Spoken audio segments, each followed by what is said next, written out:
মাঠে কাজ করার সময় বাংলাদেশি এক কিশোরকে তুলে নিয়ে গেছে ভারতীয় সীমান্তরক্ষী বাহিনী বিএসএফ। বাংলার জমিন, তথ্য বিনোদন প্রতিদিন।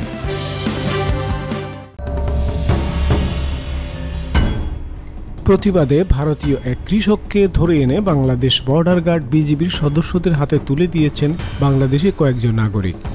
24 জানুয়ারি সকাল 10:30টার দিকে দিনাজপুরের বিরল উপজেলার ধর্মপুর ইউনিয়নের এনায়েতপুর বিওপি ক্যাম্পের দীপনগর গ্রামের 323 মেইন পিলার সংলগ্ন এলাকায় এই ঘটনা ঘটে।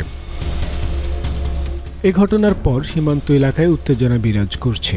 পরে পতাকা বৈঠকে বসে বিজিবি ও বিএসএফ বিকেল নাগাদ দুজনকেই ফেরত দেয়।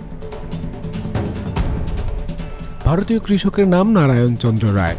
তিনি পশ্চিমবঙ্গের দক্ষিণ দিনাজপুর জেলার কুসুমমন্ডি গ্রামের পূর্ব মোল্লাপাড়া গ্রামের বাসিন্দা।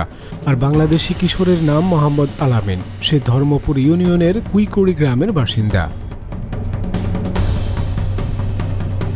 স্থানীয় ইউনিয়ন পরিষদ সদস্য আবু সুফিয়ান সহ কয়েকজন জানান, শুক্রবার সকালে আলামিন বাংলাদেশ সীমান্তের অভ্যন্তরে নিজ ভূমিতে কৃষিকাজ করছিল। এ সময় 6 জন বিএসএফ সদস্য তাকে মারধর করে টেনে হিঁচড়ে তুলে নিয়ে যায়। বিষয়টি জানতে পেরে দীপনগর গ্রামের কয়েকজন বাসিন্দা ভারতীয় এক কৃষককে তার জমি থেকে তুলে এনে এনায়েতপুর বিওপি ক্যাম্প সদস্যদের হাতে তুলে দেন। এরপর পতাকা বৈঠকে বসে বিজিবি ও বিএসএফ। বৈঠক শেষে দিনাজপুর 42 বিজিবির অধিনায়ক লেফটেন্যান্ট কর্নেল আহসানুল ইসলাম বলেন, 5 বাংলাদেশি অবৈধভাবে ভারত থেকে বাংলাদেশে প্রবেশ করে।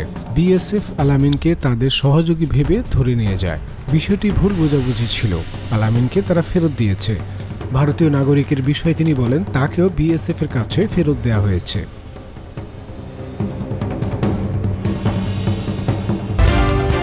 বাংলার জমিন, তথ্য বিনোদন প্রতিদিন।